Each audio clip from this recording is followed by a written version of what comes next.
Bueno, ahora continuamos con la segunda sesión de la segunda jornada, la última mesa, que esta vez va a ser una presentación de tres trabajos. Vamos a comenzar con Mariana Ferraz Paulino de la Universidad de San Pablo, que va a presentar un trabajo titulado Tiempo y política en la experiencia teatral lusoamericana, cerca de 1808, cerca de 1821. Bueno, así que bueno, adelante, Mariana. ¿Se escucha? ¿Sí? Sí, ¿no? Bueno, perfecto. Buenas tardes a todos y a todas. Yo voy a presentar mi ponencia en castellano, utilizando el portugués para cuando sea necesario mencionar algunos extractos textuales y fragmentos de fuentes que traje para compartir con ustedes. Así que bueno, esta presentación pretende enunciar la temática general de mi investigación de doctorado en curso dedicada al estudio de nociones, concepciones, representaciones, categorías y conceptos de tiempo en la llamada experiencia teatral luso-americana, es decir, lo que se escribió, se compuso, se construyó, se puso en escena y sobre todo lo que se politizó y se instrumentalizó en términos de teatro entre circa 1808 y circa 1821. Directamente relacionada con las efervescencias políticas del periodo que acaparan como episodio medular para lo que constituye esa investigación la transferencia de la corona portuguesa a América.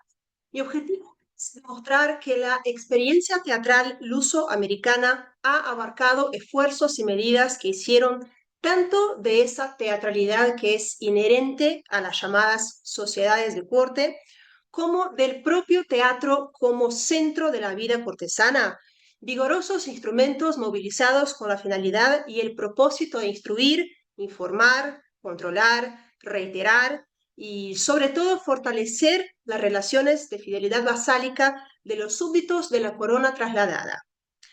Eso principalmente a través de la amplia politización discursiva diagnosticada en ámbitos tales como dramaturgías, óperas y obras de teatro, ceremonias y fiestas públicas, por la construcción de edificios teatrales y armaciones artísticas y arquitectónicas, entre otras instancias que, caracterizadas y condicionadas por los signos de una temporalidad esencialmente moderna, presentaban, entre otros temas, por ejemplo, narrativas y personajes basados en conjunturas y sujetos coetáneos, alusiones a hitos históricos y acontecimientos pretéritos considerados importantes, así como proposiciones que estimulaban y orientaban sobre futuros posibles y prósperos para la nueva configuración imperial. Con ello planteo realizar una contribución historiográfica que puntual y circunstancialmente colabore con la agenda pautada en el ejercicio de la historia conceptual como el principal sostén de emprendimiento y aplicación de la historia social para el contexto luso-americano, reivindicando la experiencia teatral postulada en el periodo como campo fecundo de identificación y análisis lingüístico conceptual a partir del examen de registros y fuentes todavía muy poco estudiados bajo el prisma de los lenguajes políticos. Para tanto, considero que las movilizaciones semánticas, simbólicas y representativas del tiempo emprendidas para la composición de los múltiples textos dramáticos que intenciono analizar pueden servir de indicadores concretos de que el teatro ejerció posición y funcionalidad determinantes a lo largo de las dos primeras décadas del siglo XIX, desempeñando como vía de elaboración e instrucción en cuanto a las intensas y complejas transformaciones en que estuvo puesto el imperio portugués, con más énfasis a partir del traslado de la corte a América. De este modo, la investigación objetiva el emprendimiento de una contribución historiográfica en que se considere también la experiencia teatral del periodo a partir principalmente de los parámetros políticos y conceptuales que constituyeron su lenguaje, planteándola simultáneamente, para utilizar una expresión de Guillermo Cermeño Padilla, condición y guía de la propia experiencia, condicionada por el tiempo y por la política. Fundamentalmente, porque las manifestaciones semánticas y simbólicas ejercidas por intermedio del teatro y que fueron determinantes en los procesos de la época, traducían tanto el gradual desmantelamiento de un orden secular vigente hasta ese entonces en el mundo occidental, como también los movimientos y estrategias de la corona portuguesa para garantizar la preservación de sus dominios ante la pluralidad de eventos que, sobre todo con el desencadenamiento de la Revolución Francesa, pasaron a debilitar inédita e irreversiblemente la arquitectura política de los imperios ibéricos. En cuanto al repertorio de fuentes, considérese que el principal referente documental reservado propiamente a la exegesis analítica trata de la producción teatral luso-americana, incluyendo a obras de teatro o dramaturgías, para utilizar un término más contemporáneo, escritas por lusoamericanos y portugueses y que fueron publicadas tanto en la América portuguesa como en Portugal entre 1808 y 1821. Hasta el momento fueron localizados aproximadamente 40 textos dramatúrgicos, mayormente impresos en Rio de Janeiro, Bahía y Lisboa, pero que circularon materialmente o que fueron puestos en escena también en localidades tales como Pernambuco, Pará, Vila Rica, Mariana, Sabará, Goiás, São Paulo, en América, y en las ciudades de Porto y Coimbra para el ámbito peninsular. Los autores de esos textos, que son aproximadamente 30, aunque más comúnmente se reconocían como poetas más que como dramaturgos, eran provenientes de distintas capas sociales y desempeñaban diversos oficios y roles profesionales. Don Gastão Fausto da Câmara Coutinho, por ejemplo, más allá de haber compuesto dramas tales como O Triunfo da América y O Juramento dos Numes, también fue un influyente oficial de la Marina portuguesa y el primer director de la Biblioteca de la Marina.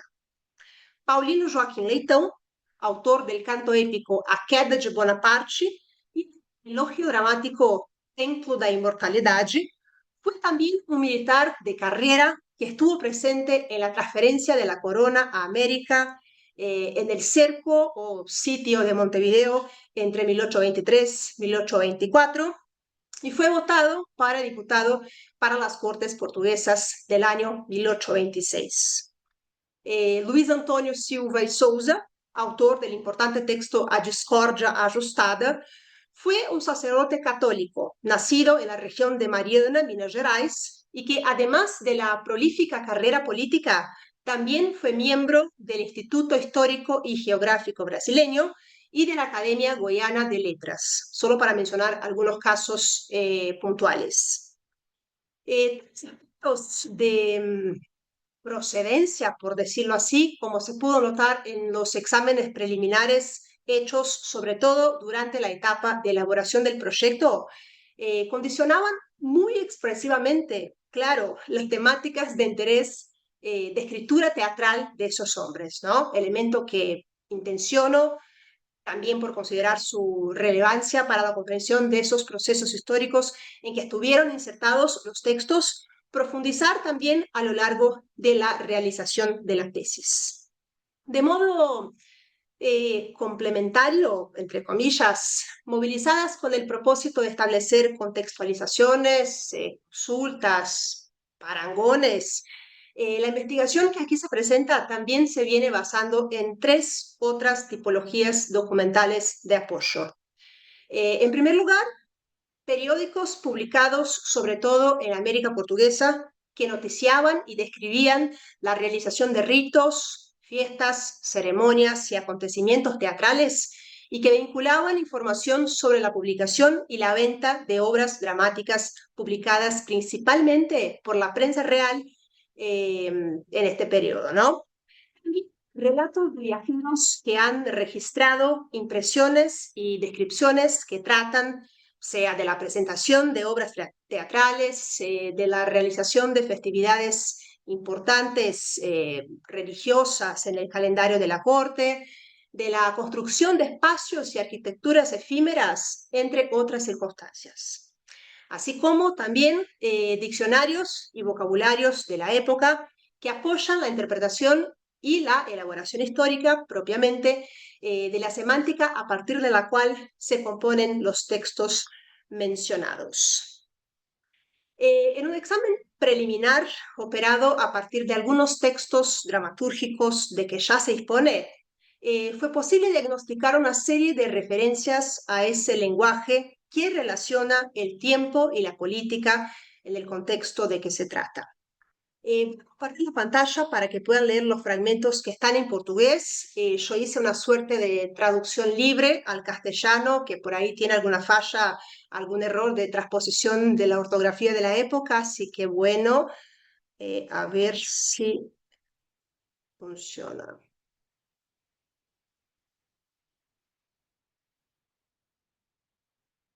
Todavía no, ¿verdad? No, Pues ya. todavía no. A ver, a ver, a ver, a ver.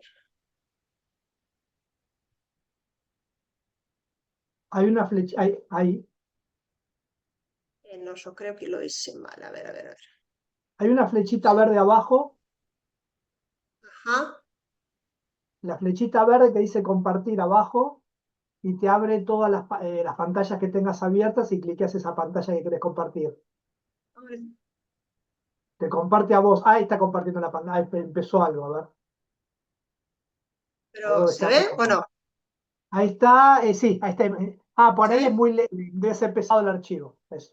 Ah, puede ser. Pero se ve más o menos. Bueno, lo mantengo así, entonces sé por qué puede ser que sea muy pesado el archivo, sí. Bueno, para enunciarlo entonces de modo bastante breve, entre algunos de los elementos localizados hasta ahora se encuentran, por ejemplo, personajes que aluden a sujetos y entidades políticas de esa contemporaneidad, así como referencias categóricas a episodios coetáneos. Por ejemplo, el príncipe Don Pedro y la princesa Dona Leopoldina emergen como interlocutores alegóricos en el drama O Himeneu del año 1818 y el establecimiento del Reino Unido de Brasil, Portugal y Algarves está mencionado en la obra A Discordia Ajustada del año 1819. En el fragmento lo leo en portugués. Portugal e Brasil, com Algarve, formam um reino glorioso, que todas as nações já reconhecem, sendo qualquer das partes deste todo. Ahí debajo tienen la traducción libre, ¿no? También para mostrarles una otra posibilidad, referencias explícitas a acontecimientos y sucesos pasados de gran importancia, sobre todo para la historia del Imperio Portugués, tales como las praias fortunadas que o famoso Cabral pisou mais cedo, mencionadas por el personaje Venus de la obra O Juramento dos Numes del año 1813, así como la escena en que el personaje A Verdade, la verdad, de la obra Templo da Inmortalidade del año 1816, 1815-16, convoca a su interlocutor, llamado o heroísmo, a honrar y respetar la grandeza de Portugal, afirmando que persas, assírios, partos, medos, tírios, gregos, egípcios ou romanos eran copias de héroes y que a todos ellos se sobressai a série ilustre dos esplêndidos lusos imperantes. También tenemos acá evocaciones a elementos y signos relacionados con comportamientos, juicios y preceptos que pretenden reiterar algunos de los principales códigos y normas que constituyen el pacto colonial, adaptando y recalificando dictámenes y paradigmas de acuerdo con la nueva realidad desatada en el Imperio portugués, así como pretenden también estimular la identificación de los súbditos americanos con los valores imperiales, sobre todo a través de la presentación de situaciones de conflicto y descréditos de los portugueses provocadas por figuras extranjeras. Como exclama, por ejemplo, la protagonista de A Verdade Triunfante, un texto del año 1811, al gritar: exultemos, ó povos, que constantes nos braços sustentais o luso trono, em que o grande João, o sábio, o justo, por influxos da mãe, que terna o ama, la reina Dona Maria, enche de glória o céu, de assombro o mundo.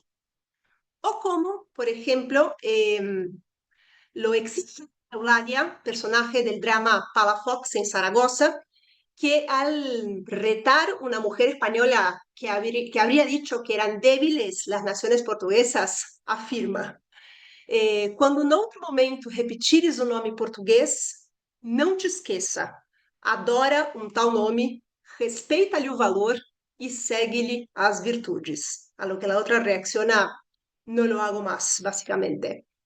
Finalmente, tenemos también algunas instrucciones e indicaciones pedagógicas que abordan el contexto en el que se inserta el imperio portugués a niveles sistémicos, fundamentalmente con el propósito de incidir con el empeño de formación tanto de la comunidad iletrada, pero también y en gran medida alejarse de los círculos de sociabilidad intelectual.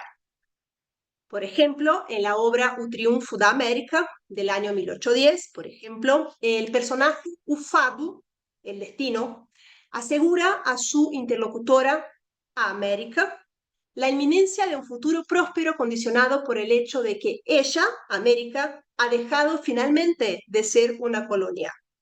América feliz é vindo o tempo suspirado eleva a fronte. Metrópole vai ser rainha excelsa, alta cabeça de invejados mundos.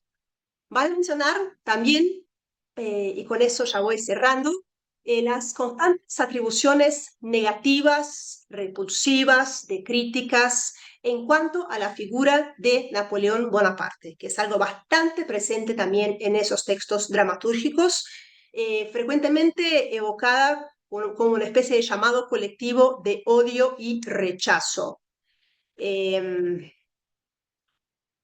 A Bonaparte lo presentan, por ejemplo, como el corso que a seu arbítrio transtorna a França y desconcerta a Europa, en el texto A Gloria do Oceano, del año 1810, en el cual incluso los franceses son nombrados os bárbaros do Sena, los bárbaros del Sena. Cerro la pantalla para poder terminar. Finalmente, vale subrayar que tanto cuanto reivindicar la experiencia teatral lusoamericana para la contribución, para la comprensión, mejor dicho, de una serie de aspectos y factores políticos e históricos que caracterizaron la referida época, esta investigación también se ocupa del examen de un repertorio de fuentes que viene siendo estudiado mayormente en razón de su valor estético y o literario, en detrimento de su significancia política y conceptual, sirviendo principalmente a investigaciones en el campo de las letras, de las artes escénicas o de la música, sin que haya una atención más expresiva a las instancias históricas, políticas o lingüísticas que surgen de allí. En especial porque el teatro engendrado en América entre 1808 a 1821 ha sido frecuentemente considerado por la epistemología académica componente de un intervalo de suspensión entre la prolífica producción teatral del siglo XVIII, caracterizada por las ostentosas prerrogativas estéticas propias de la Ilustración, y la producción, circulación y repercusión en el contexto lusoamericano propiamente de los llamados dramas liberales, que se representaron a partir de circa 1820 y precedieron el surgimiento del teatro romántico en el segundo cuarto del siglo XIX para el contexto lusoamericano. Salvatore Magaldi, que es un teatrólogo y crítico de teatro brasileño bastante consagrado, afirma, por ejemplo, en una obra canónica que será necesaria la independencia política ocurrida en el año 1822 para que el país asumiendo la responsabilidad de su misión histórica, pueda moldear también su teatro, corroborando las tendencias de pensamiento que atribuyen al teatro de los primeros años del siglo XIX una condición de umbral estéril entre el teatro ilustrado y el florecimiento del romanticismo. La investigación que aquí se presenta pretende también matizar y sopesar tales afirmaciones. Por fin, intenciono enunciar que la expresividad del potencial epistemológico constatado en cuanto a las relaciones entre tiempo y política, en lo que se refiere a los aspectos sociales de teatralidad y también en cuanto a la propia producción dramática de la época, estableciendo diferencias en cuanto a los enfoques fundamentalmente estéticos y literarios típicamente empleados, pueda no solamente confirmar el postulado del teatro como centro de todas las manifestaciones políticas y sociales de la corona residente en América, como también señalar potenciales interpretaciones y análisis sobre los diversos síntomas y manifestaciones coyunturales y estructurales condicionadas por la multiplicidad temporal de esta crisis que ha caracterizado entre transformaciones y resignificaciones, pero también mantenimientos y permanencias, el escenario histórico abarcado por esa investigación. Muchas gracias. Bueno, muy bien, muchas gracias Mariana por la presentación.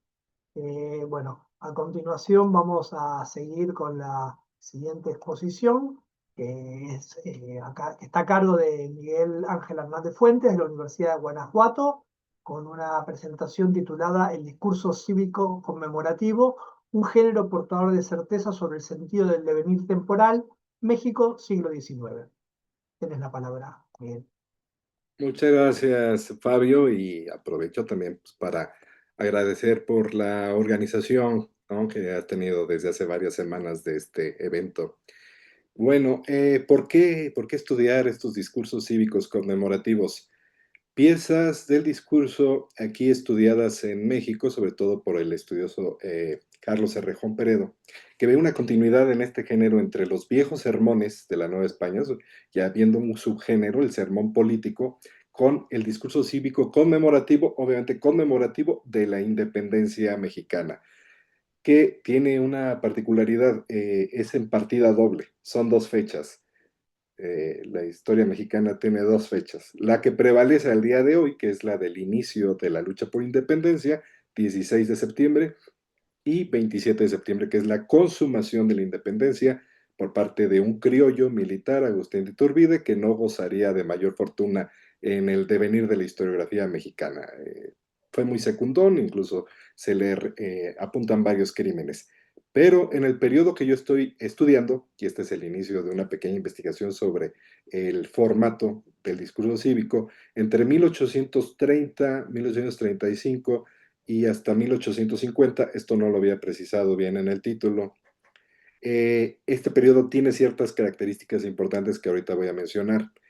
En ese periodo se hacen alocuciones, se hacen ceremonias públicas donde se presentan estos discursos en las dos fechas, 16 de septiembre y 27 de septiembre. Entonces, finalmente se trata de algo que se ha llamado en la historiografía como discurso cívico conmemorativo o septembrino, ¿no?, por las fechas en las cuales se realiza. Carlos Herrejón ubica que por ahí de 1825 aparece la marca del género. Algo interesante que nos lleva a poner atención en el género es vivo, va cambiando, tiene ciertas características formales, estéticas y temáticas que van evolucionando. ¿Qué tiene que ver esto con el estudio de la temporalidad? La hipótesis o supuesto parte de la que quiero partir para esta investigación es que comparando distintos textos de la época generados por esta misma clase de letrados políticos, que algunos son militares, otros son, aquí tengo, por ejemplo, un texto escrito por un presidente de la República, etcétera, en comparación con el resto de los trabajos en la prensa, me parece que condensa una serie de elementos que manifiestan el sentido del devenir, el sentido de la temporalidad que tiene esta generación de letrados en México, y yo imagino que esto también se puede apreciar en otros países. Entonces está esta característica principal. Hay una serie de elementos en el género muy ordenados, muy identificables, que tienen que ver con la concepción del tiempo histórico moderno en el cual está inserta la mente y la pluma de estos escritores. Particularmente, y un término que me aventuré aquí a exponer en el título, certezas sobre el sentido del venir temporal, que la pongo entre paréntesis, ¿no? Porque a veces lo interesante es que en este género se aprecia cómo esas certezas a veces se caen, dependiendo de la coyuntura política que se esté tratando. Entonces, la atención para ver cómo funciona, cómo ayuda la coherencia y la organización propia de este género para articular un discurso sobre la temporalidad, porque aquí es una apreciación que tengo como hipótesis tentativa, se expresa con mayor convicción y se presentan más evidencias esta, la concepción de temporalidad, de que hay leyes que ordenan el desarrollo histórico y de que la nación, por muchos problemas que se ven en el tiempo presente, está destinada a un progreso y a un futuro venturoso. Las certezas sobre el futuro, sobre lo que hay que hacer para caminar el progreso, son más enfáticas, puntuales y constantes. Entonces, eso es un género donde se condensan muchos de elementos que vemos dispersos en la discursividad de la época y que a veces son utilizados. Como pregunta más de fondo, me parece para una lectura sobre los textos públicos en la prensa y en general en el medio mexicano de esta época, una pregunta a punto de partida es: ¿qué tanto manifiestan concepciones sobre la temporalidad? ¿Son concepciones muy arraigadas? ¿Son convicciones? ¿Lo tienen muy claro los actores? ¿Realmente creen en el progreso? Porque es interesante encontrar algunos textos, debates periodísticos donde lo discuten. Eh, ¿Es la afiliación realmente, estos textos representan una afiliación genuina a la experiencia moderna del tiempo, o habría que leerlos como parte de una serie de recursos discursivos que sirven para argumentar y esgrimir en las batallas y en los debates políticos de la época? Es decir, yo soy liberal, entonces puedo esgrimir a partir de los principios de que yo creo en el progreso y que existe una lógica que en el desarrollo de la historia y en la aceleración del tiempo, que me da la razón a mis planteamientos, y yo soy un republicano federalista, ahí está, soy progresista, el progreso, la lógica del tiempo me avala y descalifica a mis contendientes. Pero ustedes saben bien, aquí en el grupo de Hiperconceptos hubo una época, hace algunos añitos, donde se dieron muchos estudios sobre las concepciones de temporalidad de los partidos conservadores en América Latina en esta misma época, y también utilizan la noción de progreso. Entonces, hay evidentemente una dimensión pragmática en la enunciación del discurso político mexicano de la primera mitad del siglo XIX. Esta dimensión pragmática pues va a tomar argumentos de todos lados. Entonces, siempre esta pregunta, ¿qué tanto es manifestación de una concepción de temporalidad o van de la mano? Necesariamente van de la mano. Quizás sí existe la convicción, se esgrimen argumentos y aparte se utilizan políticamente. Muy bien, rápidamente el periodo elegido ahorita para esta etapa de la investigación, 1830-1850, son años sumamente convulsos, inestables, anárquicos en la política mexicana. Tengo aquí un texto, por ejemplo, del presidente Manuel Gómez Pedraza, que fue presidente de México 3 meses, pero no fue el que duró menos tiempo. Hubo presidentes que incluso duraron menos tiempo, situación parecida, yo creo, a la de otros países iberoamericanos. Entonces es una época de tremenda convulsión. No obstante, se generan discursos muy optimistas sobre el desarrollo, la inserción de México en el camino de las naciones civilizadas y su ruta indudable hacia el progreso.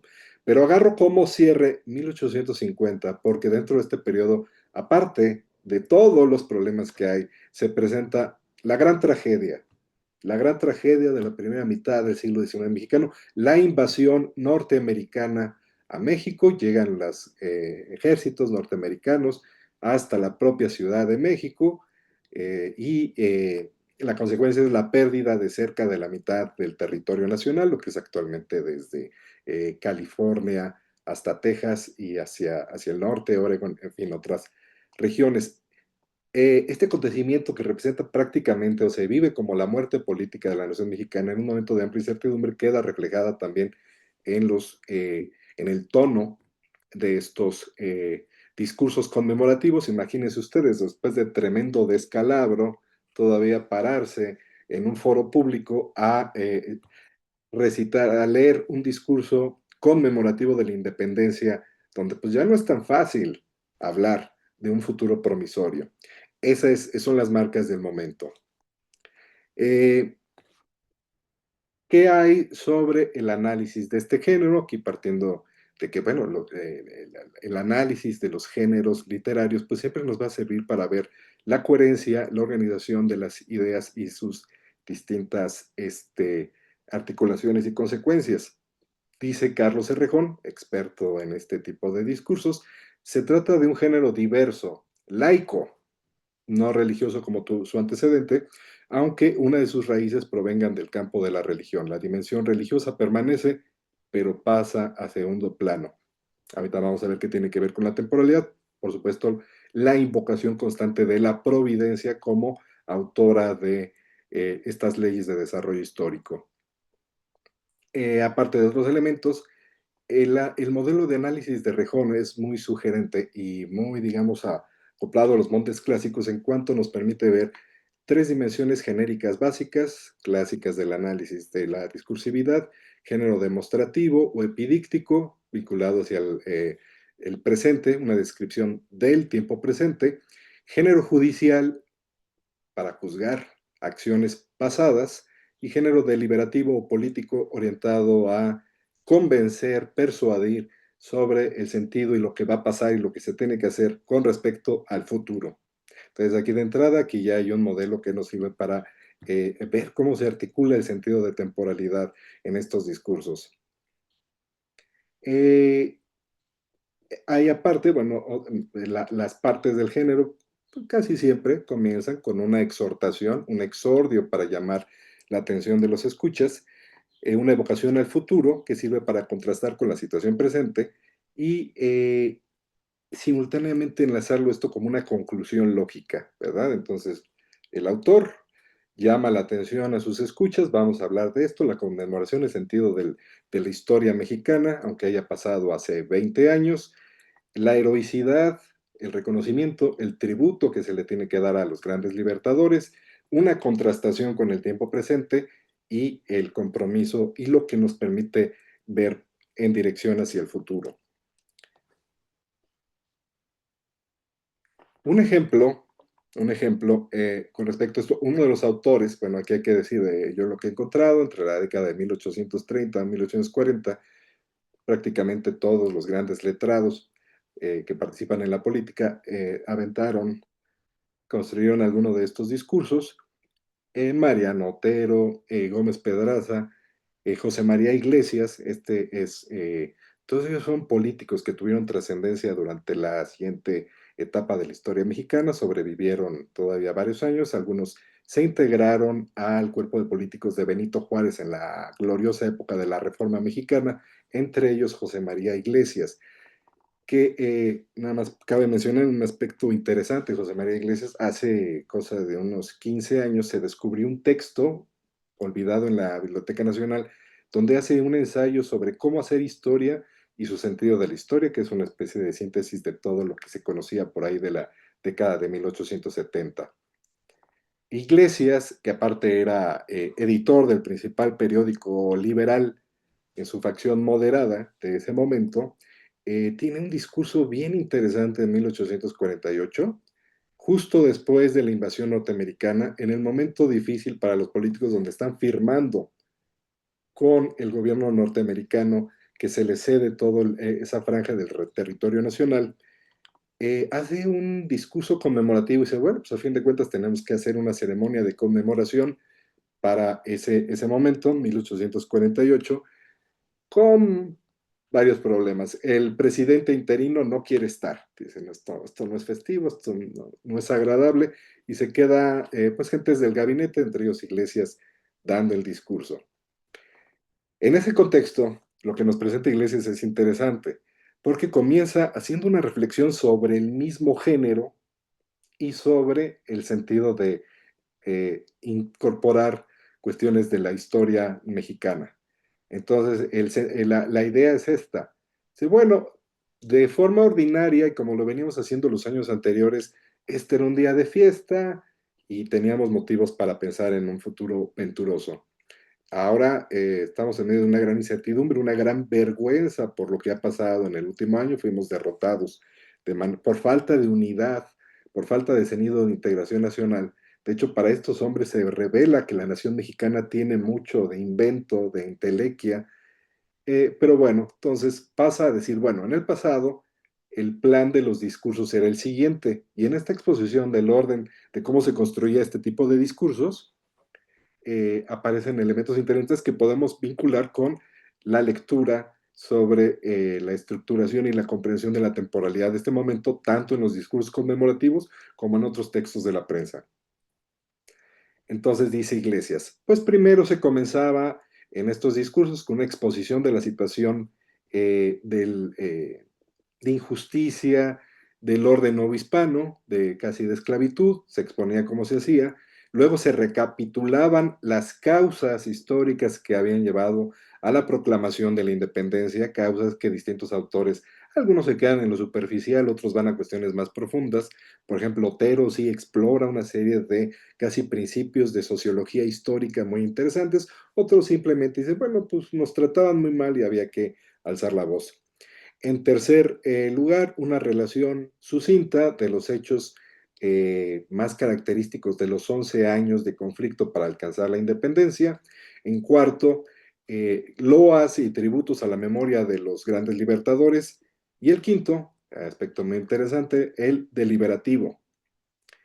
Había que deliberar sobre el presente. Si era necesario, decía Iglesias, aquí aparecía un grito de indignación contra los desaciertos cometidos, cuando las circunstancias de la época exigían que el clamor del público se elevara sobre los gobernantes. Entonces, siempre y de manera constante, yo he revisado hasta ahorita una cantidad pequeña de estos textos, unos 15, siempre hay evidentemente esta dimensión deliberativa de polemizar, de señalar una toma de posición sobre las cuestiones que se están viendo en el tiempo presente. Él le llama aquí grito de indignación contra los desaciertos cometidos. Y finalmente, el argumento sobre la intervención de leyes de la naturaleza, leyes históricas inscritas por la providencia. Entonces se combina la dimensión providencialista, por supuesto, porque este es un texto cívico donde todavía la religión ocupa un lugar muy importante. Se tiene que invocar siempre a la providencia. En algunos casos se citan comparaciones de la historia del pueblo elegido en la Biblia con lo que le estaba pasando a la nación mexicana. Eh, entonces la dimensión religiosa siempre apareciendo, pero también a la par ya comienza a mezclarse en el discurso la alusión a estas leyes abstractas que son de orden natural, una perspectiva, digamos, naturalista y la comparación con otras eh, naciones. Brevemente, en un par de minutos, por ejemplo, tomo un ejemplo, discurso, oración cívica pronunciada por el general Manuel Gómez Pedraza, pero hay que decir, los textos de Gómez Pedraza son interesantes. Este es el general político letrado que les digo que fue presidente del país por 4 meses, pero tuvo una actuación sobresaliente en otros aspectos. 3 cosas en su pieza cívica.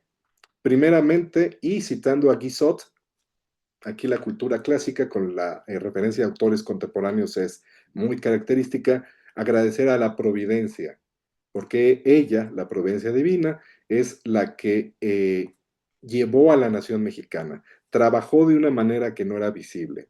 Dice Gómez Pedraza, después de un número incógnito de trabajos ignorados o desconocidos en apariencia, después que una multitud de corazones generosos hace un cumbido en el desaliento, emerge el triunfo de la causa. Entonces, primeramente, por la organización del texto se tiene que invocar a la providencia porque es parte del formato. Segundo lugar, ya la alusión entonces a estas leyes históricas generales. Dice Gómez Pedraza, si examinamos en la historia la conducta de las sociedades antiguas, nada encontraremos comparable con la marcha de las sociedades modernas. La completa afirmación de que se está en un tiempo nuevo, cualitativamente muy distinto del pasado, que es característico, eso se encuentra en la mayoría de los textos. Y lo deliberativo que tiene que ver con la lectura del presente y lo que tiene que venir. Este discurso es de 1842, las cosas no estaban tan complicadas, todavía nadie se imaginaba que Estados Unidos iba a invadir, entonces es el tono un poco más optimista. No obstante, hace una aseveración, ok, estamos en la marcha de las sociedades modernas, las cosas no están tan bien en México. Dice textualmente, a nuestra generación actual le tocó existir en el tiempo de la prueba. Nuestros nietos disfrutarán de beneficios que nosotros solos podemos vislumbrar. Y se imaginarán cómo de aquí en adelante, pues viene una caracterización del futuro pues bastante optimista, la cual se alcanzará siempre y cuando la nación cumpla con sus compromisos. O sea, no va a ser instantánea. Siempre hay en esta dimensión deliberativa, siempre hay una exhortación al pueblo o al grupo de políticos. La única forma de alcanzar, de convertir en realidad tal pronóstico, dice Gómez Pedraza, se dará en la medida en que el movimiento regenerativo de la nación se ejecute conforme al programa propuesto y ajustándolo a la verdadera opinión pública. Referentes también muy clásicos del siglo XIX en todas partes, la ética política se construye en la medida en que se obedece y se practica libremente la opinión pública. Bueno, entonces ya para ir cerrando, esta es la apuesta, bueno, de esta investigación que está comenzando, ver los patrones del género para ver cómo se articulan con esta expresión de concepciones, certezas, incertidumbres, dudas sobre la temporalidad, que eso sí se entiende que es nueva, inédita y que México está inserta, a pesar de los problemas, en la misma que lleva el resto de las naciones. Bueno, pues hasta aquí les dejo. Gracias por su atención. Bueno, muchas gracias, Miguel, por tu presentación. Y vamos a pasar a la última exposición de esta mesa, que es la última exposición del día de hoy y la última exposición del seminario. Así que después pasaremos a los comentarios y a las críticas y a las preguntas que haya para hacer sobre la ponencia de esta segunda sesión del día de hoy. Bueno, ahora voy a exponer Héctor Alfonso Martínez Castillo, de la Universidad Federal de Ouro Preto, con un trabajo titulado Gobernar el tiempo. La tradición como proyecto político temporal en la regeneración colombiana siglo XIX. Bueno, muy buenas tardes. Bueno, primeramente muy agradecido por este espacio, por esta posibilidad. También, bueno, finalizo los seminarios y bueno, evidentemente espero aportar algo para el seminario. Sí, soy doctorando en Historia de la Universidad Federal de Ouro Preto. Actualmente estoy desarrollando mi tesis doctoral sobre el movimiento político intelectual de la regeneración en Colombia. Mi orientadora es una profesora muy conocida aquí por ustedes, la profesora Luisa Jauter Pereira, también de la Universidad Federal de Ouro Preto. Y lo que les voy a presentar a continuación son unos avances de una tesis doctoral que más o menos va en la mitad. Sí, estoy en ese proceso, todavía me quedan 2 años para terminar el proceso. Voy a presentar aquí un PDF que pues, me va a ayudar a acompañar la presentación y por favor me confirman cuando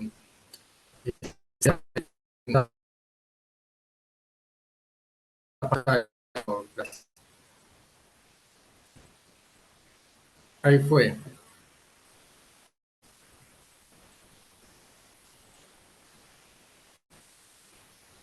Ahí. Está. Ahí está. Bueno, perfecto. Bueno, aquí voy a comenzar acá brevemente. Tengo 20 minutos. Voy a colocar un momentico aquí el cronómetro y listo, comienzo. Bueno, la primera reflexión que quiero hacer es basada en un comentario que alguna vez leí del profesor José Luis Romero, ¿sí? Sobre la importancia de estudiar en Iberoamérica, también los grupos y los procesos que se resisten al cambio. Recuerdo que Romero hacía referencia a que los historiadores en nuestra región tienden a priorizar procesos de progreso, revolución, transformación, y digamos que mirar con cierta desconfianza a los grupos conservadores, tradicionalistas y reaccionarios. Y mi reflexión es precisamente en un momento como el que estamos ahora, en el que las internacionales conservadoras, algunos lo llaman internacionales reaccionarias, como mencionó alguna vez Macron de Francia, están en apogeo. Entonces, considero que estudiar este tipo de grupos es más pertinente que nunca. Voy a comenzar diciendo que la regeneración, los intelectuales de la regeneración que investigo, fue un movimiento político de tintes conservadores, reaccionarios y tradicionalistas que se hizo presente en Colombia en la mitad de la década de 1870. Este movimiento intentó construir un proyecto nacional que, aunque modernizador, parecía contradecir las dinámicas propias de la era moderna y del periodo en la región. En un momento en que Iberoamérica, gran parte de la generación finisecular, se inclinaba por proyectos progresistas, aliados al modelo liberal, con tendencias modernizadoras, federativas, seculares, los regeneradores en Colombia oscilaron entre una reacción conservadora tradicionalista y un liberalismo moderado, sin abandonarlo, como lo mencionaba anteriormente el profesor, la búsqueda de la civilización y el progreso. En este sentido, mi búsqueda es comprender cómo este grupo generacional conservador enfrentó las tensiones de un tiempo moderno orientado hacia el progreso y las formas temporales ancladas en la tradición. La producción intelectual y política del grupo se articuló a un proyecto nacional que conciliaba orden, tradición y progreso. Para ello, me enmarco en los conceptos de las políticas del tiempo, por lo que busco interpretar cómo actores sociales construyen, organizan y disputan el tiempo y el poder, evidentemente, a través de prácticas discursivas, normativas y simbólicas. Este es un enfoque, evidentemente, pues creo que ya todos conocemos, promovido por actores como Koselleck, Hartog, Fernández Sebastián, el profesor Wasserman, entre otros, que nos va a ayudar a comprender cómo los regeneradores se posicionaron frente a una modernidad acelerada que amenazaba con destruir las estructuras sociales, religiosas y políticas ancladas en la tradición. En este marco, mi hipótesis central sostiene que los intelectuales regeneradores negociaron las tensiones entre tradición y modernidad mediante un uso estratégico del tiempo como recurso político. Enfrentados a una estructura temporal de aceleración, estamos hablando a finales del siglo XIX, intentaron frenar sus efectos desestabilizadores mediante una relectura del pasado hispánico católico como fundamento legítimo del presente y el porvenir. De este modo, no solo respondieron a la aceleración moderna y los riesgos, los peligros de esa aceleración, sino que propusieron una temporalidad alternativa donde el futuro debía ser continuidad de una tradición cuidadosamente seleccionada. En este sentido, he dividido mi comunicación en 4 momentos. El primer momento lo voy a pasar muy rápido para respetar el tiempo de los 20 minutos.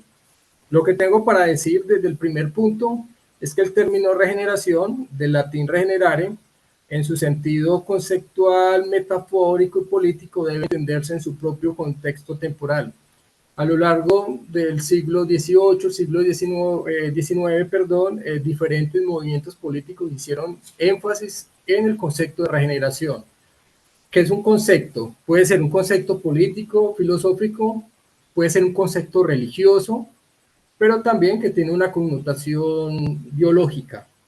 En ese sentido, la regeneración y el concepto de regeneración o el sentido de regeneración busca recuperar un orden, el reconocimiento de un pasado y un presente problemático, en este caso degenerado, deteriorado, decadente y bárbaro, y el camino hacia un futuro mejorado y esperanzador, regenerado, reformado, reparado, civilizado. Por ejemplo, Núñez en 1888, Núñez, uno de los grandes intelectuales de la regeneración, definió la regeneración como un concepto religioso. Para él, la regeneración era ante todo abnegación, lealtad, verdad, decencia, caridad cristiana. En una palabra, la regeneración no era cálculo, sino fe.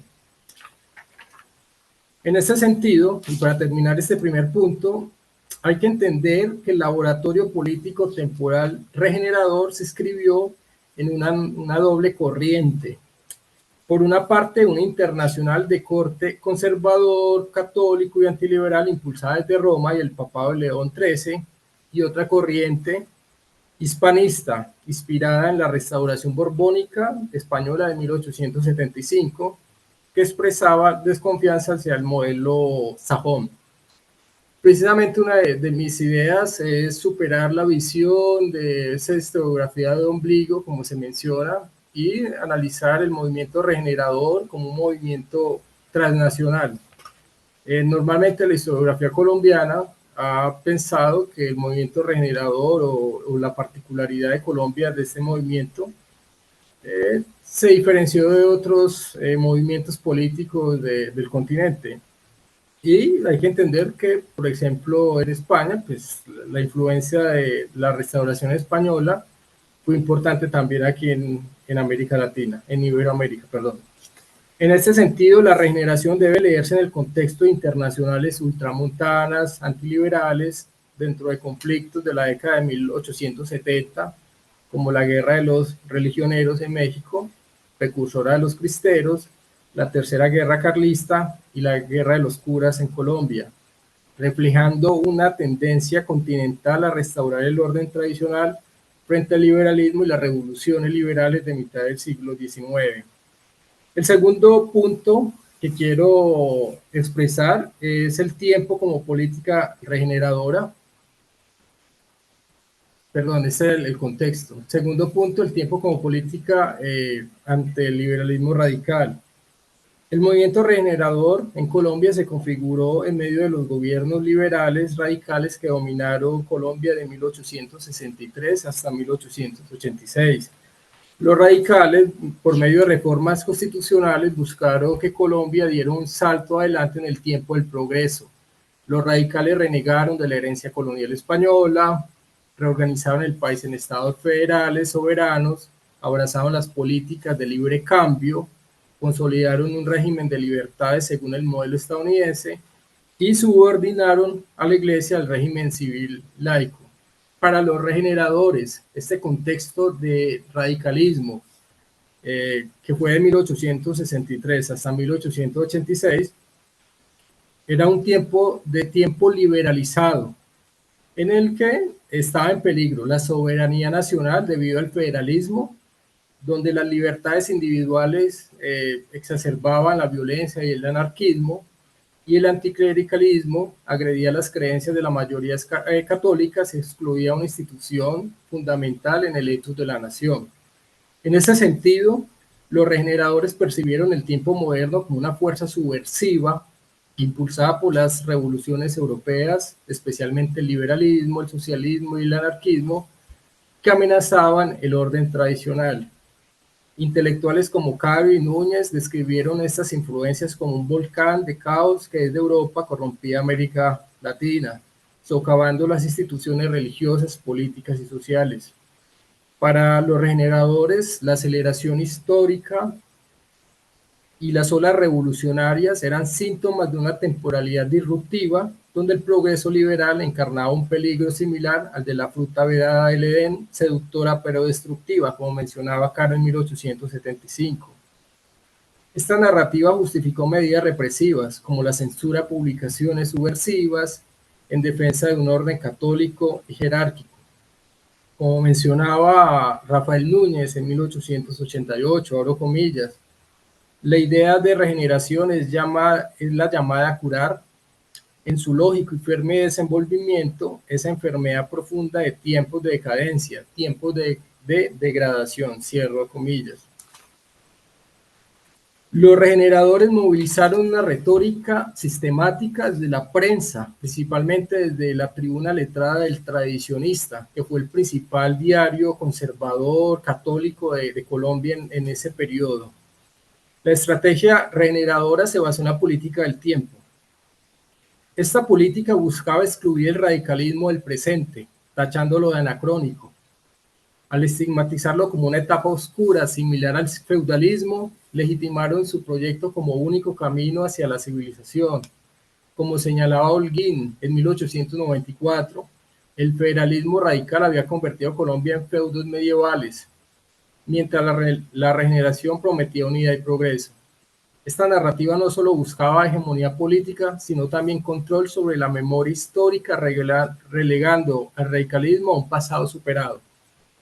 La regeneración tuvo ante sí un presente que se experimentó como totalmente distinto del pasado liberal. En una reflexión sugestivamente titulada Signos del Tiempo, Rafael Núñez mencionaba, la época que termina es la época de confusión de ideas, que dio nacimiento a la confusión de hechos. Para terminar afirmando, muchos ya comienzan a comprender que ha terminado una época y ha principiado otra, la época de la regeneración. En este sentido, y para terminar de este punto, la regeneración no solo desacreditó el régimen antagónico y su obra política, que fue la Constitución de 1863, sino que legitimaba la necesidad de ordenar y dar autoridad a la nación mediante un nuevo modelo político. Así, la regeneración ubicó al radicalismo, que en su momento fue una ideología en Colombia de ruptura, fuera del tiempo contemporáneo, en una clara politización del tiempo. La insistencia en tildarlo de atrasado, medieval, bárbaro, no era solo una crítica política, sino un dispositivo para excluirlo del presente regenerado y civilizado. En este sentido, el radicalismo no solo fue derrotado políticamente, sino también simbólicamente y temporalmente, de forma evidente. Fue expulsado del tiempo presente, convertido en un pasado que merecía ser olvidado. La narrativa regeneradora no solo disputaba el poder, sino también la memoria, asegurándose de que el proyecto radical quedara para siempre marcado como una era oscura de desórdenes, violencia, anacronismo, superada solo por la modernidad del orden, la tradición y la autoridad que los regeneradores encarnaban.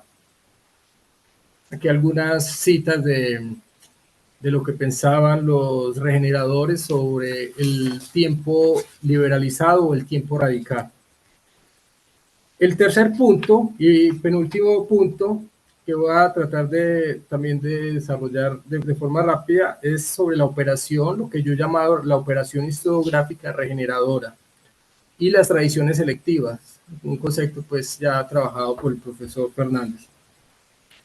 Los regeneradores se esforzaron en hegemonizar y domesticar la escritura del pasado nacional, el desarrollo del género de las historias patrias y la construcción de una genealogía que vinculara pasado, presente y futuro nacional con la herencia hispánica fue parte destacada de la operación regeneradora. En la obra hispánica de los regeneradores refutaron juicios anacrónicos que los enemigos de España lanzaban sobre hechos polémicos como la violencia de la conquista o el terror de instituciones como la Inquisición, los cuales para los regeneradores eran exageradas por la denominada leyenda negra promovida por el anglocentrismo. La visión teleológica del pasado regenerado buscaba establecer un continuum orgánico de colonia y república, los cuales eran eslabones de una misma cadena. La prolongación de esta herencia iba más allá del presente y se establecía como dones imperecederos en el que el futuro de Colombia debía ser por necesidad una prolongación de esa herencia. Núñez decía, por ejemplo, los conquistadores españoles dejaron a lo menos con el ominoso rastro de sangre gérmenes de civilización para lo porvenir. En tal sentido, el elogio regenerador a España no era una mera nostalgia de un pasado perdido, sino un proyecto político temporal para el presente y el futuro. La exaltación a la madre patria no fue un gesto nostálgico, sino una operación política y temporal que convertía a España en origen legítimo del orden social, cultural y político colombiano. Los regeneradores decían, aquí voy a citar brevemente a Caro, decían: nuestra independencia viene de 1810, pero nuestra patria viene de siglos atrás. Nuestra historia desde la conquista hasta nuestros días es la historia de un mismo pueblo y de una misma civilización. Las civilizaciones no se improvisan, afirmaba Caro en 1875, insistiendo en que la república debía entenderse como continuidad de una civilización iniciada por la conquista.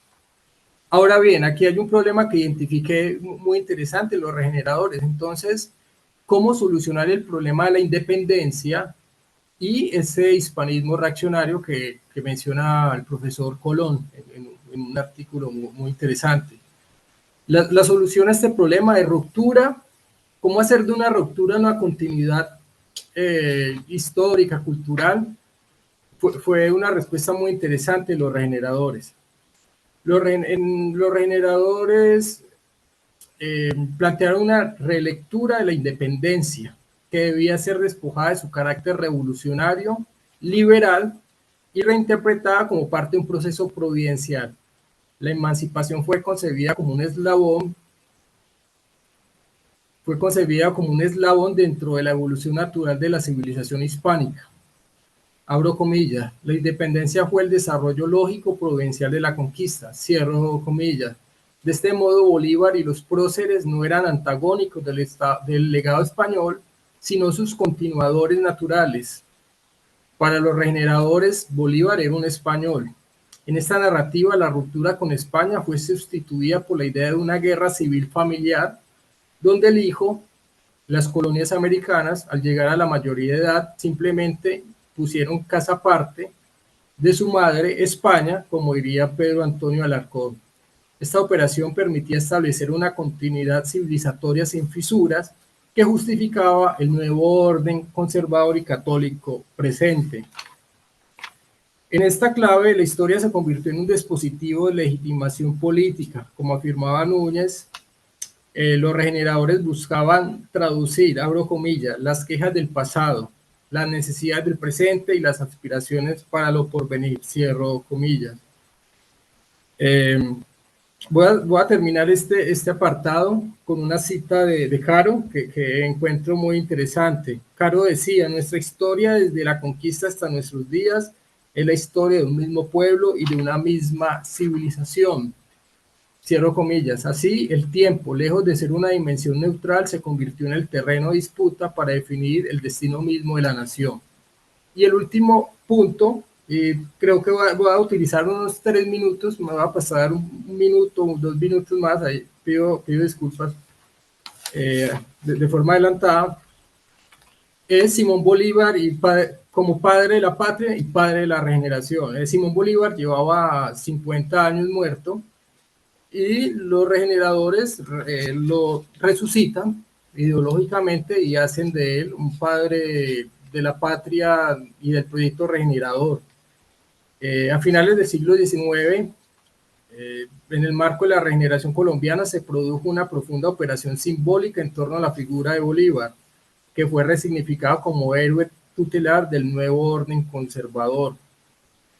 Esto hace parte de la glorificación de los muertos, un proceso que se dio en América Latina a finales del siglo XIX. Desde esta óptica, Bolívar pasó a encarnar no solo los valores fundacionales de la nación, sino también los principios autoritarios, centralistas y moralizantes de la regeneración. El Bolívar regenerado fue moldeado como un ser sobrehumano, un héroe sin igual en la historia. Miguel Antonio Caro, Rafael Núñez y otros regeneradores encontraron en su figura un modelo de autoridad política y moral. Núñez los describía, abro comillas, como el mayor héroe tal vez que cuenten los siglos, y citaba su carta de Jamaica para justificar el rechazo a las instituciones liberales representativas. Esta operación formó parte de una historiografía de intención pedagógica que buscaba leccionar a las nuevas generaciones. Caro en 1898 decía: volved a leer el testamento político del grande hombre Bolívar y aprovechen sus enseñanzas nuestra inexperta juventud. Cierro comillas.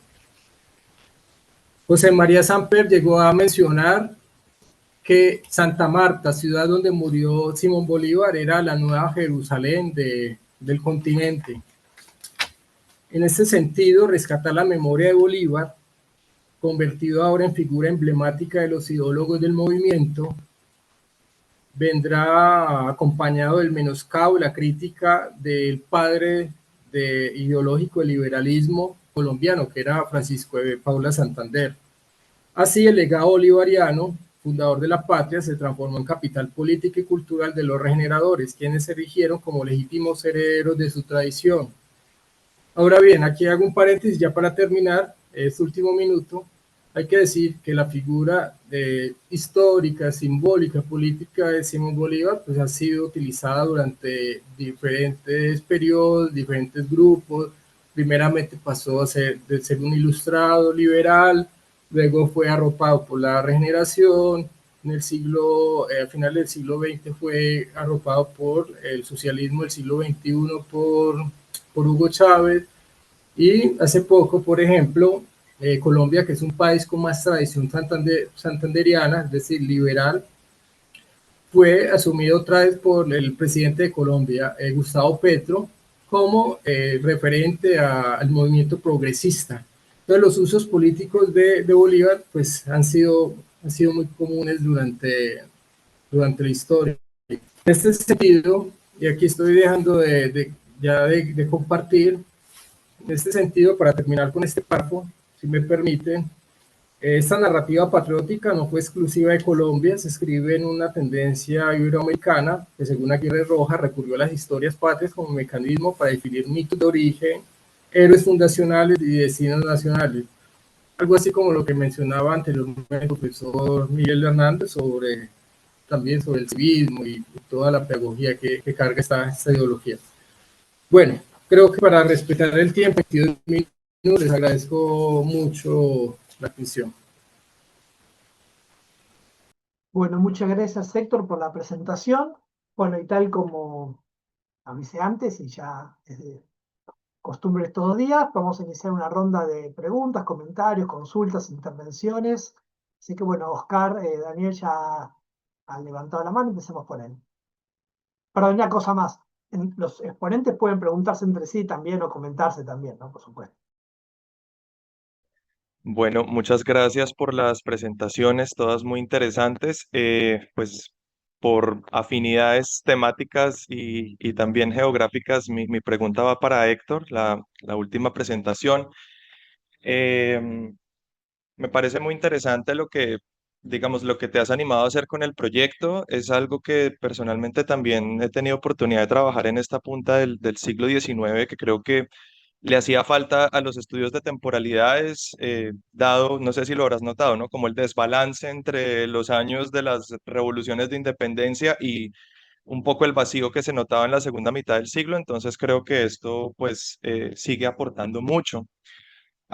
Estoy plenamente de acuerdo también con esa intención que presentas de salirse del marco del Estado-Nación con este tema de no sé, los lenguajes políticos y temporales de la regeneración, sobre todo porque pensaba también en algunos editoriales de los que escribe Núñez en su Hacienda de Cartagena, donde habla precisamente de un espíritu de los tiempos y de un reloj de la providencia que como que ha marcado la hora de recomponer el rumbo de varios países, y se vale precisamente de esos ejemplos que van más allá de Colombia para hablar de el regreso a los regímenes conservadores como el curso de la historia, ¿no? Como el curso que está recomponiendo eh, la temporalidad de estas repúblicas y también como una etapa de infancia inmadura que se acaba de superar, y el regreso también como a un estado mucho más reposado y a una adultez, ¿no? Esa también es una forma en la que se lee como esa temporalidad, y es esos liberalismos de medio siglo son una infancia desordenada y se pasa a un estado de madurez. Sin embargo, Héctor, te tenía una pregunta sobre cómo se inserta tu trabajo o la posición de tu trabajo con un debate reciente y unas revisiones recientes que se le vienen dando al periodo de la regeneración, eh, que ponen en cuestión quizá esta imagen del contraproyecto, ¿no? De los liberales, que es un contraproyecto que va totalmente en contra de lo que había antes, porque tú mencionas lo de las negociaciones. Claro, entre tradición y modernidad me gustaría saber, desde lo que tú has revisado, ¿cuáles son como esas figuraciones de la modernidad conservadora y de la modernización conservadora que aparecen en los regeneracionistas? Que yo estoy seguro que están ahí presentes, y precisamente trabajos recientes, no sé, pienso un poco en Carlos Arturo López Jiménez, que habla de la filosofía de finales del 19 en Colombia, o Andrés Jiménez sobre los gramáticos y los filólogos regeneracionistas, o Óscar Saldarriaga, que también habla de como esa maquinaria de negociación, eh, que plantean precisamente esa imagen de la modernización conservadora, ¿no? O sea, en los contenidos claramente hay un retorno y una intención de regresar a esa tradición, de recuperar ese sustrato hispánico, pero el cascarón o el formato en el que eso se expresa son andamiajes de la modernidad, con el que los regeneracionistas de hecho no riñen tanto, porque es como el vehículo para poder legitimar ese proyecto. Y ahí es donde es interesante como esa tensión entre el contenido tradicional, pero los andamiajes de la ciencia, sí, de las academias modernas, e incluso tú que mencionas el tema de las historias, los regeneracionistas también se ciñen a un canon de escritura de la historia de la época, digamos, a una forma de escribir la historia de acuerdo a unas convenciones aceptadas, que son las que le dan legitimidad a ese discurso histórico. Y eso es profundamente moderno. Entonces, en el caso que tú analizas, ¿cómo has visto esas formas de la modernidad conservadora, esa tensión que está entre el regreso a lo católico y lo hispanista, pero también ciertos recursos teóricos, argumentativos, que también venían manejando los liberales y que los regeneracionistas no se pueden negar a ellos, porque si no, porque el mundo de hecho ya está acostumbrado como a esas formas de expresar y legitimar proyectos políticos, y que son formas profundamente modernas? Yo lo hice, por ejemplo, con el caso de las mejoras técnicas y la materialidad, porque también hay unos entusiasmos industriales que venían de los liberales, pero los conservadores los retoman y los recogen, porque no es algo no es algo que se pueda pensar como retroceso, sino que se recogen algunas cosas de ese liberalismo y se resignifican. En tu caso, ¿cómo has visto esa presencia de lo moderno dentro de un proyecto conservador? Muchas gracias. Bueno, muchas gracias. Miguel tiene una consulta o una intervención. Y bueno, y para ambos de mis compañeros de mesa, ¿verdad? Primero, Mariana, pues muy interesante tu lectura de estas obras, de este teatro luso brasileño, luso-americano. Entonces, tú nos comentabas, estás interesada en revisar metáforas, referencias al tiempo y a la política, y nos pusiste por ahí algún ejemplo. Eh, en, pero debes de tener, pues a la vista, nos decías, como 15 obras, donde parece ser que sí el tiempo es un factor. Y preguntarte qué otras caretas, qué otras dimensiones para el abordaje, porque parece ser que el tiempo, por ese ejemplo que nos ponías, es un factor que incide sobre distintos personajes, ¿no? Por ahí nos decías, hay una personificación de la patria, de la nación, puede haber otro tipo de personajes, pero entonces, ¿cómo actúa? Vaya, fondo, tú me dices hasta qué medida es responderlo. ¿De qué carácter es ese tiempo? Es un tiempo, ahorita, ¿no? La presentación de Héctor y lo que decía Daniel, es un tiempo más moderno, es un tiempo más tradicional, son ciertas dimensiones de la temporalidad que podrían colocarse en ambos planos. Eso sería. Y precisamente, Héctor, pues muy bien ahí tu empeño, tu propósito de colocar este tipo de la regeneración en un marco mucho más amplio. Te comento, bueno, mi experiencia yo hace algunos años, ahí tuve en un pequeño librito publicado acá en México, que ya está olvidado, se ve que va a retomar. Yo me encontré muchas cosas interesantes unas décadas antes con respecto a... Hay un momento, en 1848, cuando el conservadurismo mexicano se enuncia como tal, se propone como tal, somos el Partido Conservador. Eso surge en 1848, dirigidos por un prominente pensador político, Lucas Alamán, que la historiografía posterior no rescató pues, precisamente, porque después de la Guerra de Reforma, los conservadores en México fueron derrotados, proscritos. La palabra conservador hoy en día tiene en México connotaciones políticas negativas. Y tanto así que el actual régimen utiliza para describir a sus enemigos como conservadores. Entonces puede ser una chica anarcopunk feminista, pero si criticas al gobierno, eres conservadora. Bueno, entonces, la temporalidad de este conservadurismo mexicano tiene mucho que ver con lo que tú nos expusiste. Tiene una noción de que el orden hacia el progreso tiene que llevarse de manera ordenada y hay una lectura del pasado muy parecida, ¿no? Que viene de las propuestas conservadoras europeas, Edmund Burke, Constant, etcétera, ¿no? Entonces, no sé si ya tienes esto como a la vista, porque me parece que es un elemento que inspiró la actividad publicitaria europea y también iberoamericana.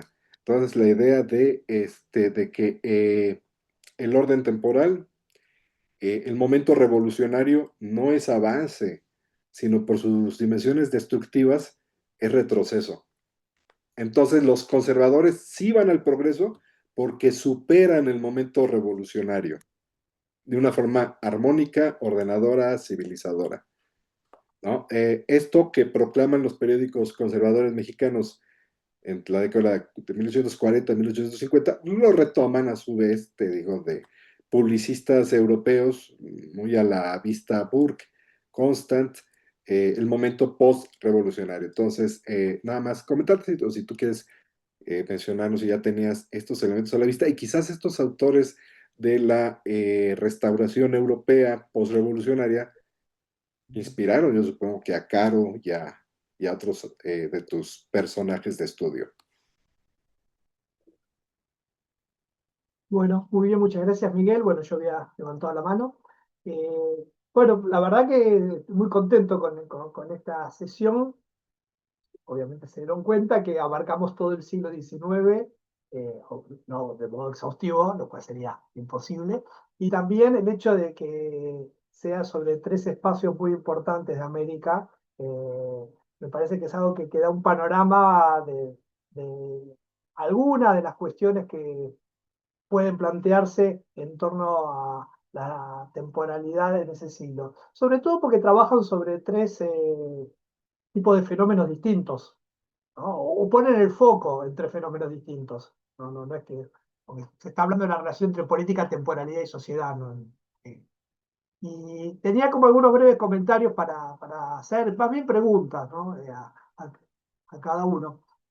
Sobre todo a Mariana, porque me interesó el corpus, que como ella dijo, ha sido poco tratado, y bueno, como está iniciando también la investigación. Bueno, en realidad los tres están en distintos momentos de una investigación en proceso, ¿no? Eso también es interesante, que no está acabada, y que es un buen momento para todas estas discusiones. Eh, También, bueno, la idea del equipo es que este sea un espacio de discusión de avances de trabajo, de inicio de trabajo, y por supuesto de trabajos concluidos también, ¿no?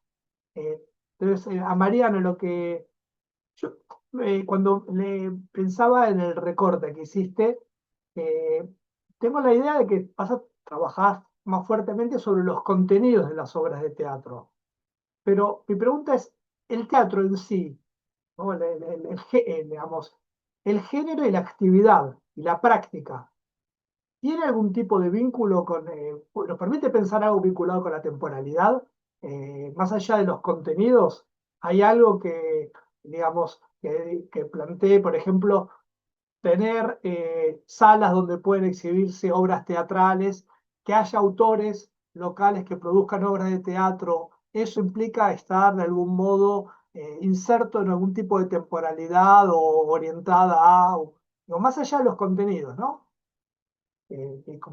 Porque hay algo como muy específico en la teatralidad ahí.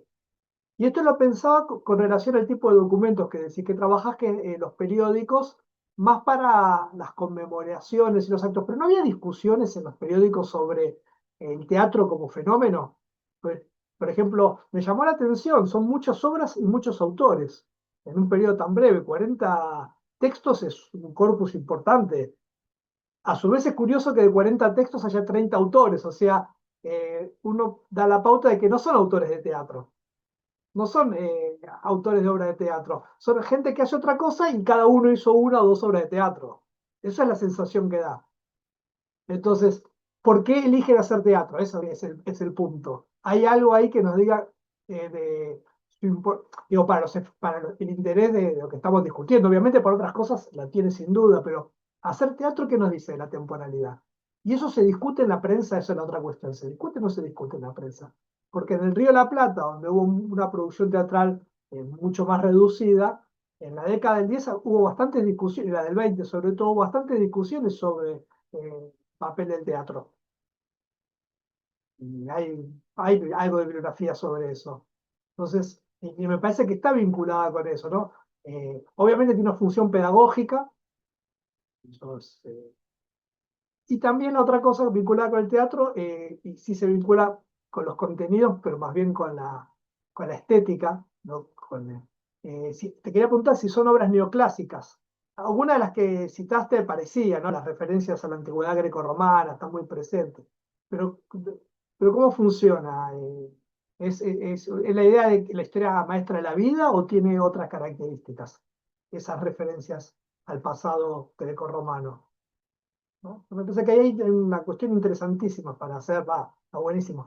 Y lo otro que sí, seguro que lo hace eso, o que sabes, me parece que puedes dialogar mucho con el trabajo que está, supongo que sigue haciendo Sara Boscov sobre las pinturas. Me parece, bueno, las dos son de ahí, de la USPI, pero me parece que son como dos dimensiones que pueden entrar claramente en diálogo, ¿no? Porque también en lo teatral estamos hablando del texto, de los contenidos, las prácticas, pero tiene una dimensión visual. Entonces, por eso, pero da para mucho, parece las discusiones, por ejemplo, en torno a, ¿es correcto o incorrecto la forma en la que los personajes están vestidos? La escenografía. Es una escenografía que representa ese tipo de preguntas que uno podría hacerse también, más allá de los textos. Y esto se puede ver quizás, no lo sé, en la prensa, imagino, o en correspondencia. Bueno, eso por un lado, por eso me parece súper interesante, con relación a tu proyecto. Bueno, en Miguel también, ¿no? Está muy bueno, yo lo diría de esta manera, que ya hay como un corpus de trabajo sobre Hispanoamérica, sobre Iberoamérica y sobre México, y por ahí está bueno ahora esto que está haciendo ahora, que es concentrarse en un tipo específico de discurso, porque ya tenemos como un contexto que permite, digamos, aprovechar un análisis del mismo sin que uno piense que lo está aislando del contexto, ¿no? Porque a veces uno hace un recorte, por eso podría pasar, ¿no? Recorta un corpus documental que nos parece que nos está diciendo algo, que lo entendemos de un determinado modo, pero si ya tenemos todo un background de conocimiento, me parece que está bueno porque permite profundizar, entonces, ¿no? Permite precisar. No sé que lo que quería hacer está muy bien. Y ahí también me parece interesante algo parecido a lo que decía con relación a Mariana, que está bueno la referencia que tenés de las consideraciones sobre esos discursos cívicos como género, o sea, no solo sobre los contenidos, porque si no sería como un texto igual que cualquier texto, pero tienen propósitos específicos, públicos específicos y demás. Yo ahí te quería preguntar algo que no me quedó del todo claro. ¿Son oficiales? ¿O son algunos son oficiales, otros no son oficiales? Son, digamos, y si son oficiales y a la vez puede ser que sea oficial uno que es emitido por un gobierno federal que tiene una característica y otro por un gobierno estadual que tiene, o estatal que tiene otra. Bueno, no lo sé. Ese tipo de cuestiones, ¿no? Porque por ahí eso también es interesante para ver cómo interactúan, ¿no? Y también cómo se decide y por qué quién los enuncia, por qué, por qué estos escritores, estos intelectuales y no otros. Me parece también es algo para tener presente, que me imagino en lo que citabas no me acuerdo el autor que citabas que lo trabaja, lo debe tener, pero me parece que es importante también incorporarlo en el análisis para tener una idea más precisa si uno va a trabajar un corpus de un género específico de eso. También para Mariana, esas obras de teatro, ¿fueron encargadas o fueron digamos, por sí mismos los autores quisieron hacerle un presente al príncipe regente y no se inventa, no estoy inventando? ¿O fueron encargadas? Había sociedades que encargaban esto, sociedades filantrópicas teatrales, ¿no? Ese tipo de cosas. Por eso me parecía que, aunque son dos corpus muy distintos, había como cuestiones, pensando más metodológicas, que podrían pensarse abajo de ustedes, ¿no? Y con relación a Héctor, hay algo que es interesante, que surgió ya en lo que estaba planteándose antes, que es que no quisiera ponerlo en términos de que todo tiene que ir con una sincronía, pero uno ve que parte de ese movimiento regeneracionista, que en su momento fue exitoso en Colombia, tiene como un pequeño desfasaje con relación al resto de Hispanoamérica. En momentos en el que, digamos, esa oleada más conservadora en Hispanoamérica había sido un tiempo antes, ¿no? Unas décadas antes. No es igual tampoco, porque la forma en la que está incorporado el discurso religioso, bueno, ese tipo de cuestiones también funciona distinto. No sé si sí debe estar recontra trabajado, simplemente yo no lo conozco, debe tener también vínculos con lo que pasó en Ecuador, ¿no? Con ¿cómo se llama? El presidente, ay, se me fue el nombre, ecuatoriano, que fue conservador, bueno, unos años antes, pero sí, Moreno. sí, sí, Moreno. Sí, sí, Gabriel Moreno. Sí, claro. Hay un aire de familia, claramente, aunque no sea exactamente igual, el curso y las posiciones. Pero más allá de lo de Moreno, hay como en Ecuador y en Colombia, no sé, es una pregunta. Yo lo veo como un cierto movimiento un poco posterior, mientras en otros espacios de América el positivismo es mucho más fuerte, tiene como otras características. Si hay algo ahí que te permita pensar esto con relación al problema de la temporalidad, ¿no? Eh, si es algo particular de la historia de Colombia, ¿por qué? Porque obviamente no tienen que darse todos los movimientos en forma sincrónica, pero uno puede ver como ciertas características generales que, digamos, después de la década del 10 y del 20, una oleada más revolucionaria, más radicalizada, un reflujo conservador. Lo estoy simplificando mucho, pero hay algo de eso. Bueno, ¿qué pasa en Colombia en la década del 80? Que en otros países el positivismo está en el centro, es como una fuerza orientadora que tiene. Y en Colombia, por otro lado, tiene tanta presencia o por lo menos eh, llega al poder y se desarrolla un movimiento de estas características. ¿Cómo dialoga con esa contemporaneidad, ¿no? Que está ocurriendo en otras partes de, de América? Bueno, eso, hablé un montón, perdón. A ver, ¿quién más quiere preguntar o comentar algo? Si no podemos hacer es darle la palabra a los expositores y después si aparece algo más, lo retomamos. Así que bueno, si no empecemos en el mismo orden. Bueno, gracias Fabio y Miguel por las preguntas. Empiezo contestando la de Miguel.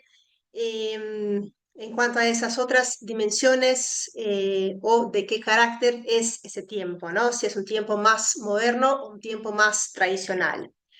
Yo te diría que es un tiempo bisagra, porque estamos hablando esencialmente de la constitución de un periodo histórico muy particular en el cual la corona portuguesa migra a América, ¿no? Entonces, en términos de referente histórico, en términos de repertorio, en términos de cómo se pensaba o cómo se constituía o cómo se elaboraba lo que era el planteamiento político general del imperio portugués hasta ese entonces, y pienso acá sobre todo a partir del año 1750 en las reformas ilustradas.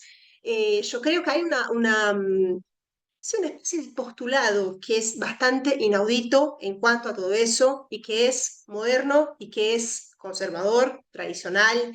Y más que eso, es una especie de tiempo laboratorial, si podemos decirlo así.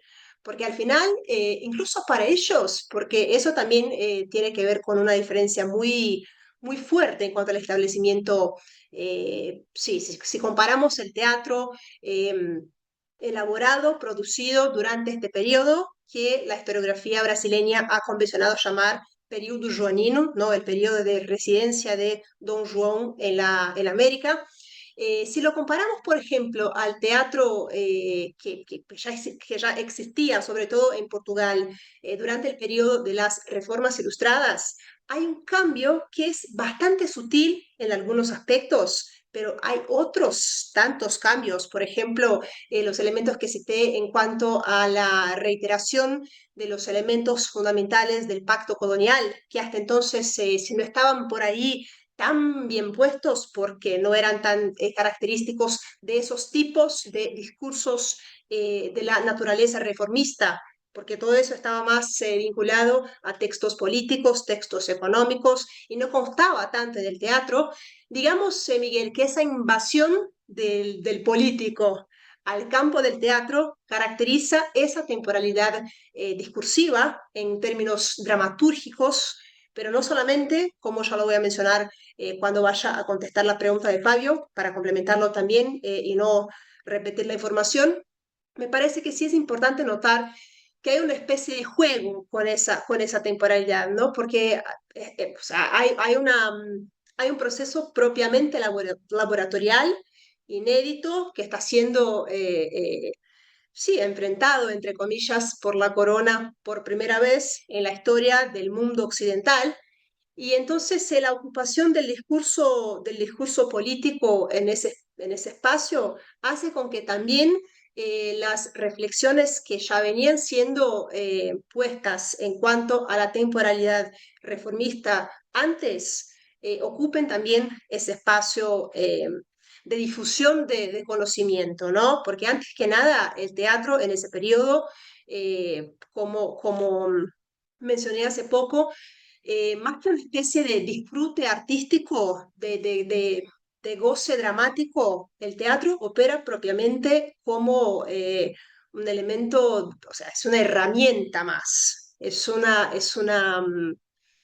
una especie de proyección más en cuanto a esa resignificación, a cuanto a esas reelaboraciones por parte del imperio portugués a sus súbditos, sobre todo los súbditos de la colonia, ¿no? Claro, hay también ahí algunos textos que están más direccionados, sobre todo los que circulan solamente en Portugal, a esa otra resignificación que tiene que ver con la ausencia del monarca. Eso también se pone de modo bastante fuerte y es algo que no traté en la ponencia también por una cuestión de espacio y de tiempo, pero que sí seguramente voy a incorporar a la tesis.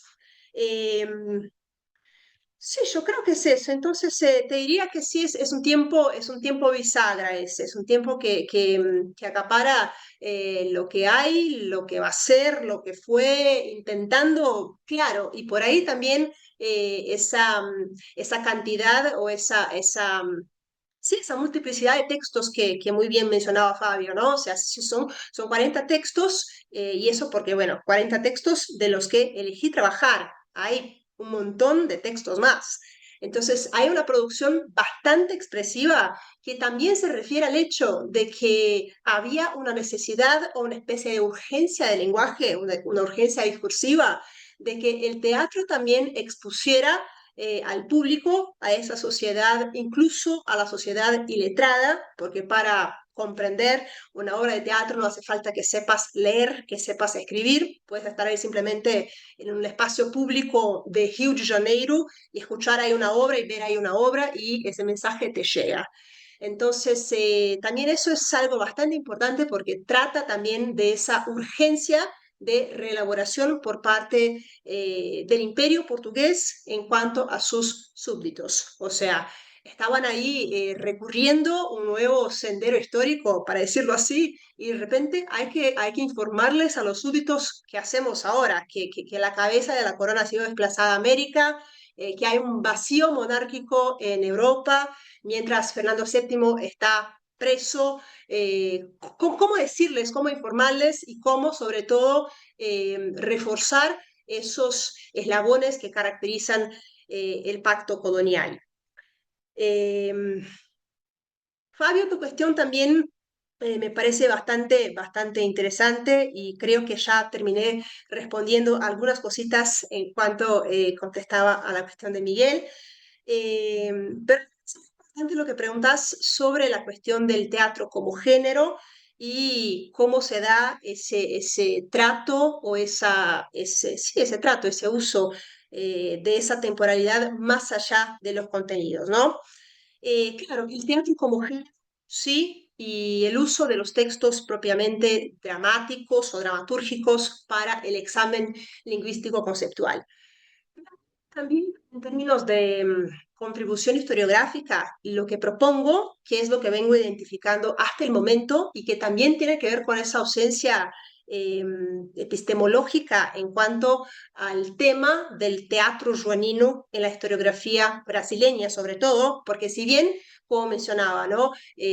Las fuentes sí han sido por ahí utilizadas, pero sobre todo para trabajos de las letras, de la música, de las artes escénicas, y no tanto, te diría que poquísimo encontré hasta el momento, para trabajos historiográficos propiamente o que tengan ahí algún tipo de dirección política de interpretación, ¿no? Lo que propongo, lo que estoy planteando en términos de solucionar ese vacío, más o menos, tiene que ver con la idea de experiencia propiamente. Entonces, me parece que hasta el momento el teatro propiamente no ha sido tan considerado por la historiografía, porque el teatro, como se dio a conocer a partir de los años 1820, o el teatro que teníamos ahí sí muy fiel a esa estética neoclásica hasta mediados del siglo XVIII. Este teatro, que es un teatro de intervalo, es un teatro de suspensión, es un teatro que no tiene por ahí ningún tipo de innovación estética, no es teatro, dicen, o sea, dice esa lectura bibliográfica, ¿no? Entonces, la idea de proponer la interpretación no del teatro, sino más bien de la experiencia teatral, parte justamente del propósito de sanar de algún modo qué es lo que no constituye el teatro joanino. Porque claro, no es teatro, pero es un montón de otras cosas más. O sea, hay ceremonias, hay fiestas públicas, hay ritos, hay elaboraciones dramatúrgicas en una multiplicidad expresiva. Entonces, me parece que por el momento, la estoy probando todavía en términos de construcción, de elaboración, por ahí a ver si funciona de verdad, pero me parece que la idea de experiencia puede por ahí solucionar esa ausencia de lectura en cuanto a por qué es que el teatro joanino no ha sido tan trabajado por la gran mayoría de las personas o de los investigadores e investigadoras que han trabajado con ese conjunto de fuentes. ¿Y por qué hacer teatro ellos? Yo creo que por ahí hay un poco de lo que le decía a Miguel, que tiene que ver con esa concepción del teatro como herramienta política. Eligieron hacer teatro sobre todo porque era un tipo de lenguaje, una clase de lenguaje que se transmitía de modo mucho más abierto, que llegaba a la nobleza y que llegaba a las personas en condición de esclavitud, que llegaba a los viajeros, que llegaba a los fieles católicos, que llegaba. En términos de comprensión, había una especie de diseminación mucho más prolífica de los contenidos que por ahí, por ejemplo, la circulación de un debate o de lo que fuere, ¿no? Incluso porque, claro, si bien ya estaba establecida la prensa, el teatro se hizo también un soporte muy consistente en términos de la organización de las urgencias, en términos de información. Porque por ahí, si fuéramos, no sé, elaborar un romance hasta su publicación, bueno, ya se perdió el tren, ¿no? Entonces, como había también una urgencia de comunicarles a los súbditos qué era lo que estaba pasando, por qué algo se dio en Europa, quiénes son nuestros enemigos, cuáles son los valores que tenemos que replantear, cuáles son los valores que tenemos que reforzar. Entonces, también en cuanto a la temporalidad, me parece que en términos más materiales propiamente, el teatro se manifestaba como una especie de soporte plausible para sanar esa necesidad urgente de transmisión de informaciones. Y sí, en la prensa sí hay algunos debates, sobre todo en un periódico que se llama, sí, bueno, uno de los periódicos más literarios o patriota, que es literario mercantil, que fue publicado solamente durante 2 años, entre 1813 y 1814. Ese sí es un periódico que tiene ahí, bueno, sí, debates y gente pensando el teatro. Pero claro, ¿quiénes son esas personas, no? Porque, claro, un sacerdote acá, un cura acá, un militar. Sí, había obras que eran encargadas, pero por eso incluso evito utilizar el término dramaturgos, ¿no?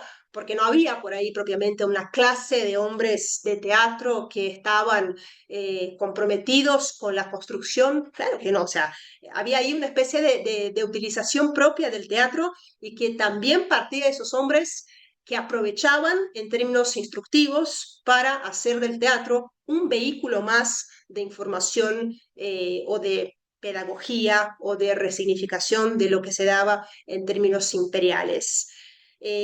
Por ahí también, claro, muchos de ellos sí se consideraban poetas. Dramaturgos, no, rarísimos. O sea, te diría incluso que todavía no encontré el término en términos de reconocimiento, no encontré el vocablo en términos de reconocimiento. O sea, yo, el dramaturgo tal, escribí tal obra. Siempre el poeta tal y algún tipo de referencia a un rol profesional que por ahí le garantizara una estima más, porque también reconocerse como poeta no había tanta significación, te diría, en términos de operación política, ¿no?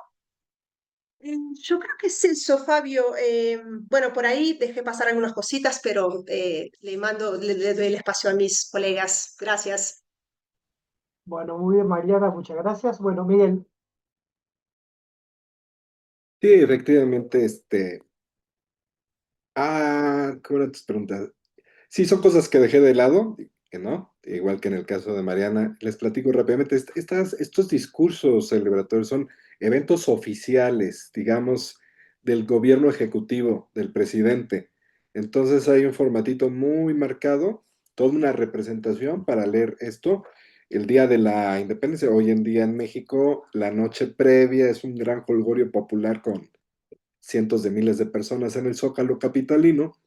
Entonces, este era un evento de élites en la Alameda Central, el principal parquecito que había cerca del Palacio Nacional, a las 12 del día. Entonces, algún letrado importante de la administración pública se le encomendaba oficialmente escribir y la relación con los otros textos es bien interesante porque una vez que daba el discurso, todos estaban al expectativa, bueno, no todo México, ¿verdad? Pero bueno, esa órbita de periodistas y de letrados estaba al pendiente de que se publicara.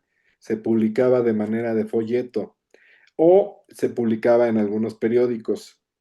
Caso interesante, nada más como una anécdota, pero significativa. Uno de los grandes personajes de las letras mexicanas, José María Lafragua, a quien le debemos toda esta chamba. Este hombre juntó todos los periódicos y toda la folletería mexicana, y hoy en día así se llama su fondo. En el año de 1843 fue censurado, pero esto nos da una idea de la mecánica. Alguien en el gobierno, siendo el mismo parte del gobierno, leyó su discurso y dijo, no, esto no se puede presentar en público, y lo bajaron del escenario. por motivos que luego tuvo que explicarse públicamente. No obstante, por alguna componenda, sí se publicó de manera de folleto unas semanas después. Entonces, en resumen, son eventos oficiales encargados a gente prominente de la administración pública letrada. Tenemos el caso de generales que escribían muy bien, como el que estuve citando, o como José María Tornel, historiadores de hecho, y el evento público, dar la lectura con todas las convenciones del momento, se imaginarán la elocuencia y la entonación que tenía aquello en vivo, y luego ya publicado en folleto o en periódico y se reproducía mucho. Entonces, hay un elemento ahí de circulación y de préstamos discursivos a partir de este género que a mí me parece que puede alumbrar mucho sobre la construcción de otros textos, por ejemplo, los de carácter polémico en la prensa, ¿no? Y no recuerdo si había otra cosa, Fabio, pero me parece que es eso, ¿verdad? Muy bien. Bueno, muy bien. Entonces, Héctor, Bueno, gracias por las preguntas. Voy a tratar de responder brevemente algunas de las preguntas de los compañeros. A ver, voy a empezar por el comentario de Oscar Daniel. Evidentemente la regeneración está en un proceso digamos, de relectura aquí en Colombia. El trabajo que planteas, por ejemplo, La prodigiosa máquina, es tu trabajo también reciente, es una lectura de la regeneración a partir de la técnica y la ciencia. Pero también hay otras lecturas que están buscando identificar que la regeneración en realidad no fue un movimiento expresamente colombiano, sino fue una reacción a ciertos movimientos liberales, revolucionarios de la segunda mitad del siglo XIX. Solo que en Colombia hay una cuestión bastante particular con este tema y digamos que es una encrucijada en que nos encontramos todos los que estudiamos el tema de la regeneración. Y es que no podemos negar que en cierta medida Colombia fue un país que en el siglo XIX, a pesar de los esfuerzos de sus intelectuales, fue un país eh, rezagado espacialmente y geográficamente respecto del mundo. ¿Sí? Cuando hacemos la lectura de todos los regeneradores, encontramos la misma retórica. Colombia está atravesada por las tres cordilleras de los Andes, Bogotá está en medio de los Andes a 2.600 metros, aquí no llegan aquí no hay inmigración extranjera, aquí no llegó el protestantismo, etcétera, etcétera. ¿Sí? Es decir, hay una particularidad de estos personajes, porque por una parte expresan los temores de un tiempo moderno, liberal, pero por otra parte también reconocen, digamos que la distancia geográfica y temporal de Colombia respecto al mundo civilizado. Y por ejemplo, a mí me gusta mucho hacer la comparación generacional, el caso de Colombia con la generación, lo que llaman la generación 1870 en Brasil, ¿sí? Conformada por intelectuales como Joaquín Nabuco, Machado de Asís, Silvio Romero, Rebouças, etcétera, que era una generación contemporánea a los intelectuales regeneradores, pero una generación progresista. ¿Sí? Una generación progresista. En ese sentido, el gran problema digamos que la regeneración en Colombia es ese. ¿Cómo analizar un movimiento conservador que se reconocía como, digamos, desplazado en el tiempo moderno, pero por otra parte, que también experimentaba la llegada de las ideas y las nociones de la modernidad liberal? Ese es un punto que encuentro muy importante. Pero yo parto de algo. Creo que es Immanuel Wallerstein que plantea que el primer pensamiento ideológico moderno fue el conservador, ¿sí? Porque fue el que surgió de la Revolución Francesa.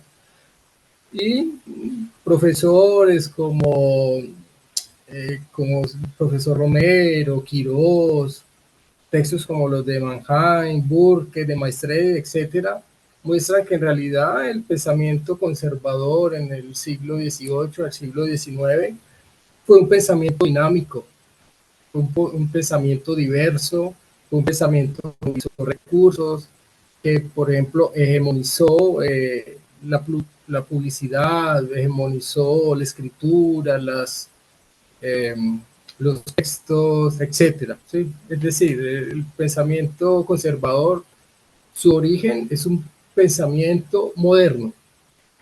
Hay que partir de esa noción. ¿Sí? O sea, el conservador no es un enemigo de la modernidad, es una forma, o fue digamos, una forma de agente de la modernidad. ¿Sí? En ese sentido, ellos creían en un progreso, pero no era el progreso liberal, sino era el progreso moral. ¿Sí? Era un progreso moral basado en ciertos elementos básicos digamos que la tradición, la familia, la religión, ciertas jerarquías, etcétera. ¿Sí? En ese sentido, los regeneradores, y estoy aquí agrupando las preguntas de los profesores, ¿sí? Estoy haciendo una sola respuesta. En ese sentido, digamos que los regeneradores, como muestra Oscar Daniel, aquí el compañero aquí presente, en su último trabajo, no renegaron de la ciencia ni el progreso material, solo pensaban que ese progreso material y esa ciencia tenía que ir de la mano de un progreso espiritual, moral, que ayudara a conservar la nación, el etos de la nación. ¿Sí? Por ejemplo, negaban la experiencia moderna que negaban, un ejemplo de tantas experiencias era el federalismo. Los conservadores de la regeneración, por ejemplo, pensaban que el federalismo era un paso a la segregación territorial de la nación colombiana. Y la experiencia de ellos es particular porque acreditaban o creían, por ejemplo, que el siglo XIX, su experiencia temporal, lo que ellos observaban, lo que ellos leían, era un tiempo de unidad, un tiempo de autoridad, un tiempo de cierta medida centralismo y de nación. Ellos, por ejemplo, a menudo están citando la unificación alemana, están citando la unificación italiana, a menudo hacen referencia a la unificación de Estados Unidos tras la guerra civil de la década del 60 en Estados Unidos. Y en ese sentido, la lectura de un federalismo que fragmentaba la soberanía en diferentes estados, pues era un atentado contra el tiempo de la nación. ¿Sí? Por último, decir que un elemento también muy llamativo digamos que permeó la experiencia del tiempo y la experiencia de esos individuos fue la influencia de la Iglesia Católica en Colombia. ¿Sí? Como preguntaba el profesor Fabio anteriormente, a diferencia de otros países donde el positivismo y el darwinismo, etcétera, eran puntos de referencia para la lectura de la nación, en Colombia, a pesar de, digamos, que no ser de ser una sociedad que estaba en contacto con otros, en realidad estas experiencias modernas fueron leídas de forma crítica. En Colombia hay algunos estudios donde se demuestra que el darwinismo no tuvo el impacto que tuvo en Brasil o que tuvo en Argentina, y donde otros pensadores no tuvieron posibilidad de entrar. El caso, por ejemplo, de la migración. Colombia fue un país que, a diferencia de Argentina, de Brasil, de Uruguay, no tuvo una migración europea masiva. En realidad fue una migración muy, muy pequeña, y algunos de los aspectos que se plantea para no tener esta migración fue el papel de la Iglesia Católica, ¿no? Los migrantes alemanes eran protestantes, evidentemente una sociedad donde el catolicismo era tan fuerte no iba a permitir que llegaran 200, 300 mil protestantes a disputar la hegemonía de la espiritualidad en Colombia. En ese sentido, y para concluir, lo que identifico es un conservadurismo que fue resultado de la modernidad, una modernidad alterna que creían en el progreso. Y por último, comentar el profesor Miguel Hernández también, que sí, las lecturas que él comentó de Burke, etcétera, lo estoy haciendo, lo estoy teniendo en cuenta porque eran, digamos, intelectuales que hacían referencia a los regeneradores. Edmund Burke, por ejemplo, pues era un conservador, pero era un conservador muy diferente a de Maistre. ¿Sí? Ahí demuestra, por ejemplo, esa diversidad del pensamiento conservador, que no era homogéneo, sino era en realidad muy, muy diverso. Bueno, espero haber dado respuesta. Gracias. Bueno, muchas gracias, Héctor. No sé si alguien quiere preguntar, comentar o agregar algo más. Estamos. Bueno, si no es así, entonces damos por terminada la sesión y con la sesión damos por terminado el seminario. Les agradezco a todos y a todas por su participación. Bueno, la verdad que estuvo muy bueno, va a quedar grabado esto y después lo compartiremos. Así que bueno,